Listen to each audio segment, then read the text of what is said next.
Today, International Banker is joined by Michèle Luyet, Chief Operating Officer of Piguet Galland, to discuss the bank's digital transformation, use of AI, CSR strategy, and of course, financial performance. Michèle, lovely to have you with us. Hi, Simon. Thank you for having me here. Now, although financial results and the annual report for 2024 have not yet been published, what would you say were the main performance highlights of the bank last year? And was the declining interest rate trend, both in Switzerland and globally, significantly impactful for the bank's performance during the year? 2024 was another strong and dynamic year for Piguet Galland, with an increase of revenue of 3%, despite, as you mentioned, the low interest rate environment. Of course, we saw a decline in our net interest income, but we also had an expansion of our loan portfolio, mainly our mortgage activity, that clearly helped mitigate the impact. And I have to say we remain pretty resilient in this challenging environment. And in addition, we saw a remarkable growth with our asset under management, due to the good market effect in 2024, but also clearly driven by net new money inflows. And these significant net new money inflows had an impact on the commission revenue and the trading income. So we had other sources of revenue in 2024. But one thing that is important to highlight is that 2024 was not just about revenue, it was also about building for the future. We made significant investment in talent acquisition. We hired new private bankers and experts, and we also invested in enhancing our IT infrastructure. And those investments led to a higher cost and amortization cost also, but it was crucial if we wanted to maintain our competitiveness and our client focus. So, yeah.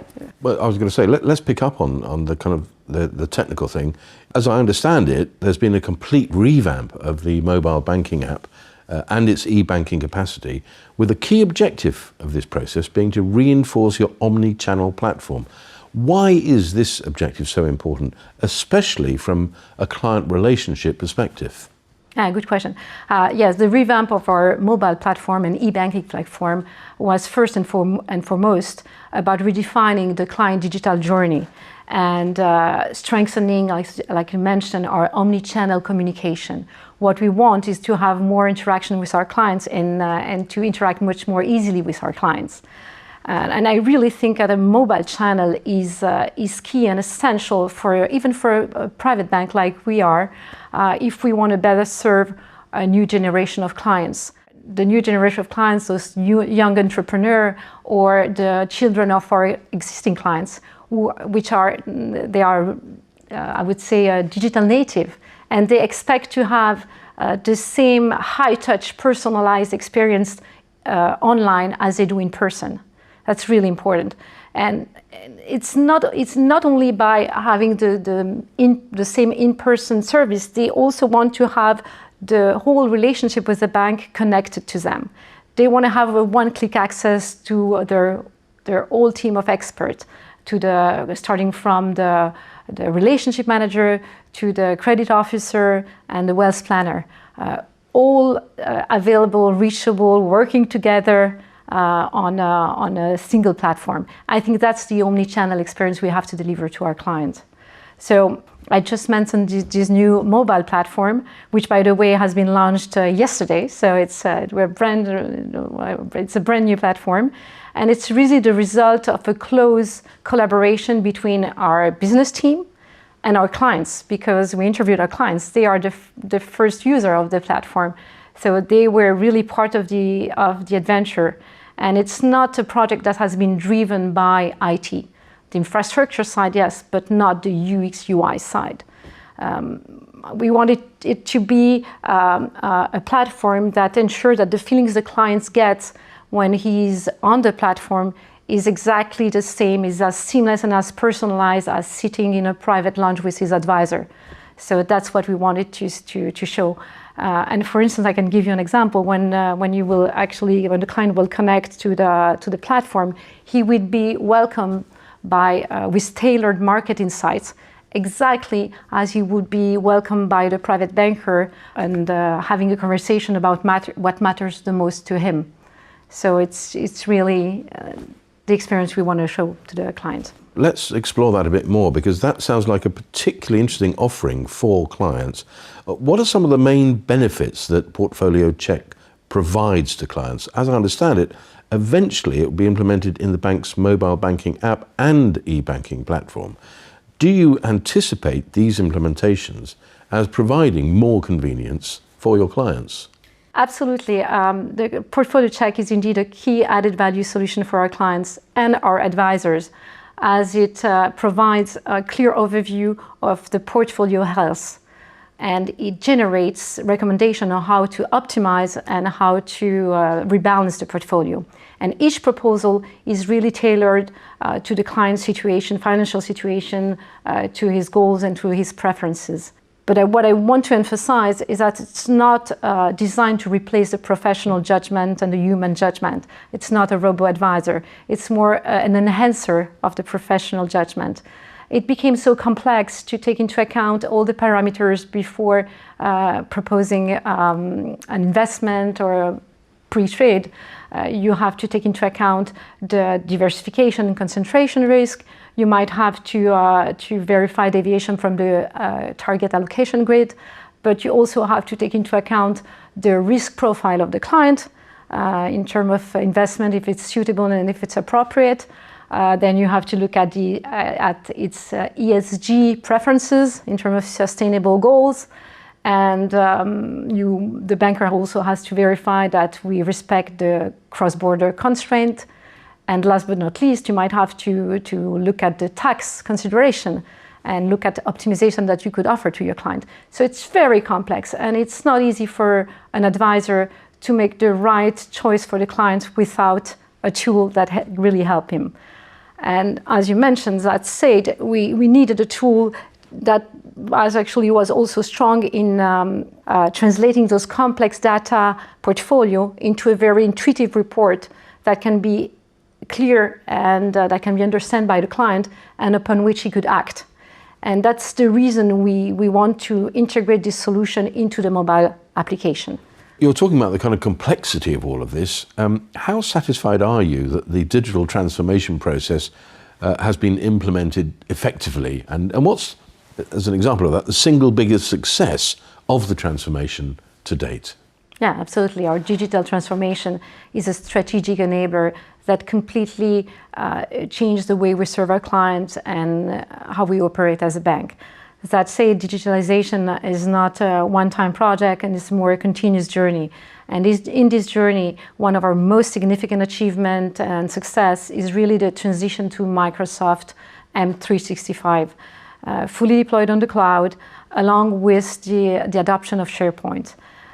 Moving from this on-premise infrastructure to a fully cloud-based workplace is fundamentally, it's a fundamental change for a bank like us. And it really helps us to be more to have more productivity, more mobility, and more security, and collaborate as an entire organization. So this was really, really key. And this transformation and this knowledge and I would say, gain knowledge on the cloud technology was also the ground floor for the construction of our new mobile platform that we just talked about. The infrastructure that we built was done on Microsoft Azure, leveraging DevOps and cloud native technologies. So it's a very modern infrastructure that will actually give us flexibility to integrate new services and also new fintechs. So it's a big achievement because it's really the foundation for the future. Well, let's flip that on its head and go from success to kind of challenges. As COO, what's been the most challenging aspect of the bank's digital transformation that you've had to address? What has been the tricky thing? Well, very good question. One of the biggest challenges is really the integration of those modern digital platforms with old core banking systems that are not at all API first. It's a nightmare. But I would say that behind technology, the challenges goes deeper because it's also about legacy ways of working. Traditional banks have decades of processes, structures, and habits built around those systems, and it makes changes much more complex. It would have been easier to start from scratch and build a bank B and fully digital and fully API native. So that's a key challenge. But at Piguet Galland, we made it clear that we wanted to build on the existing foundation and to evolve with the people we had on board. We think that the best of the private banking comes from combining the strengths of our heritage with the power of digital innovation. So it's not one at the expense of the other. That said, we had to work on transforming how we work and not only integrating new technology. So it's all about training, change management, and ensuring a mindset shift to make sure that everybody embraced this digital culture. So we invested massively in upskilling, and we recently also made partnerships with key players of the digital transformation. Now, Piguet Galland identifies 3 layers of investment universes: agnostic universe, responsible universe, and conviction universe. What do these 3 distinctions entail, and for what reason did the bank decide to make those distinctions? Yeah, at Piguet Galland, we believe that investing is a personal journey and that each client has his own personal perspective on sustainability, risk, and impact.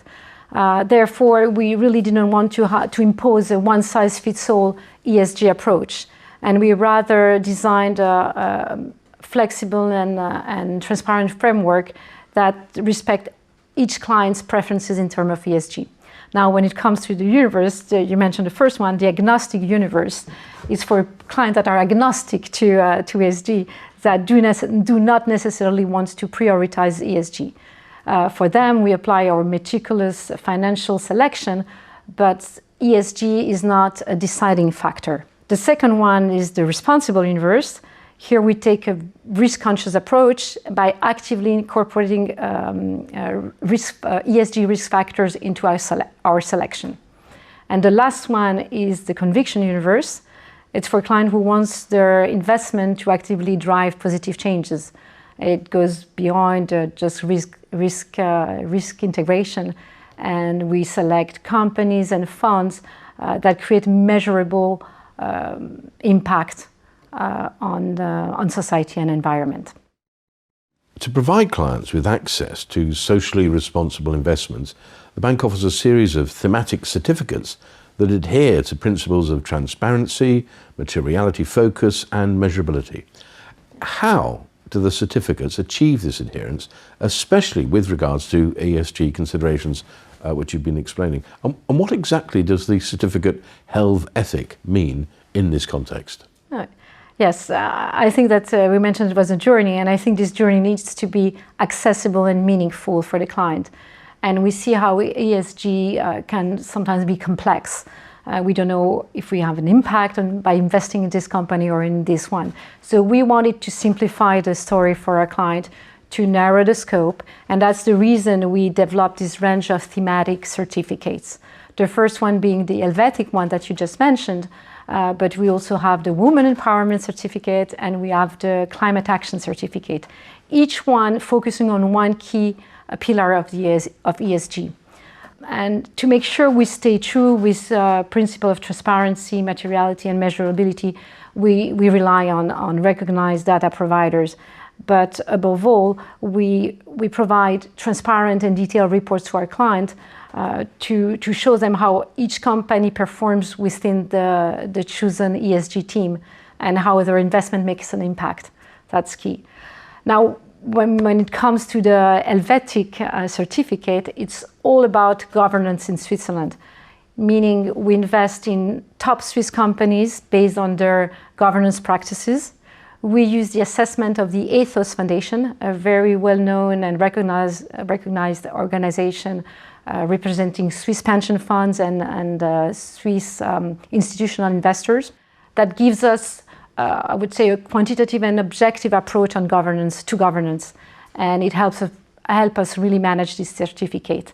And for the clients, it gives them the assurance that the company they are investing in demonstrate a really strong and responsible governance practices. Now, in a recent article for International Banker, you also mentioned that the bank's CSR strategy includes concrete actions to reduce our carbon footprint and strengthen our civic engagement. What are some of the most impactful of these concrete actions, and what do you hope to achieve with such actions ultimately?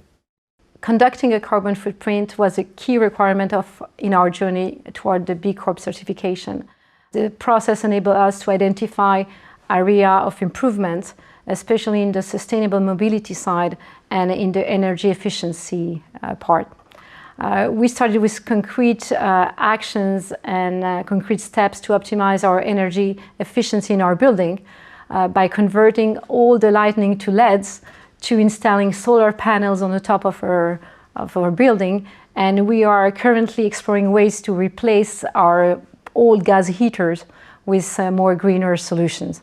So it's a long journey, it's a 3-year plan, but it will ensure a lower environmental impact.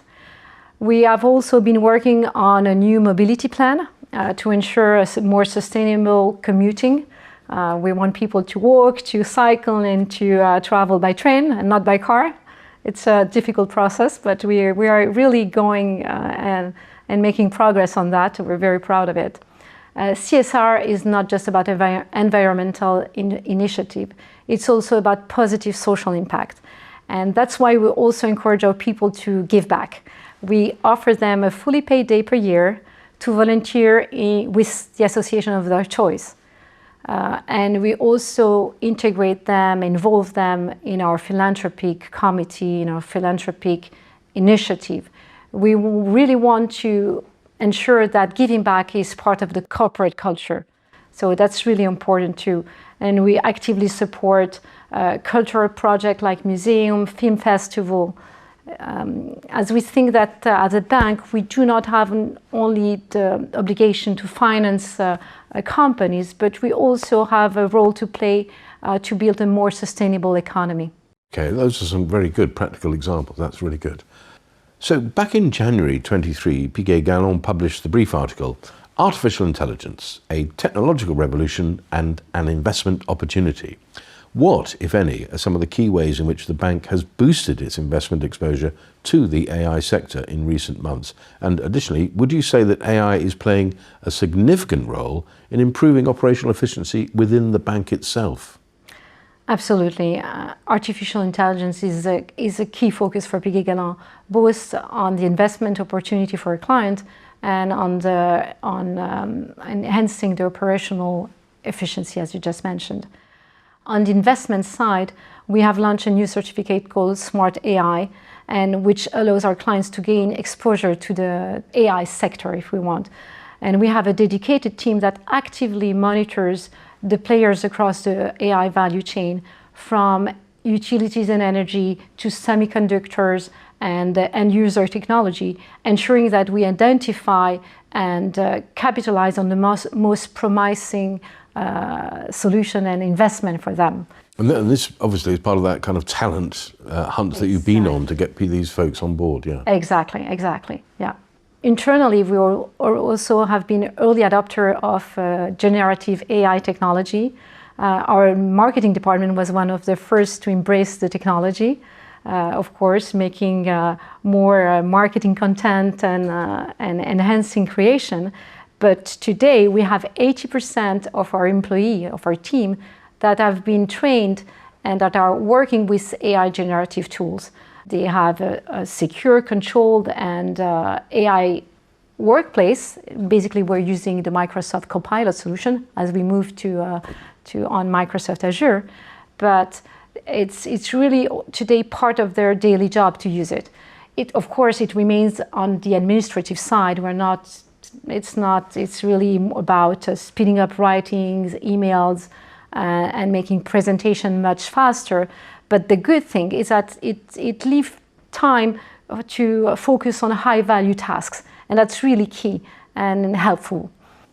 So push through the kind of basic stuff so that you can then free up time. Exactly. So it seems to be very simple, and we all know how ChatGPT works. Copilot is exactly the same, but it saves you a lot of time when sending an email to clients, when answering to a supplier. It's really changed the way we do the administrative work. And I think it's just the beginning, and we will actually progress in that matter. We also, maybe one other field where we also have AI at the bank is all the area across fraud detection and transaction monitoring. The system can recognize unusual client transaction and deliver a signal and an alert right away. And what AI brings is that it reduces all the false positive by learning from past pattern. So it's really new, and it really make our compliance process smarter and more efficient. And it's just the beginning, but we can see the differences from the past, where we only had the detection and not this smart intelligence behind. So that's key.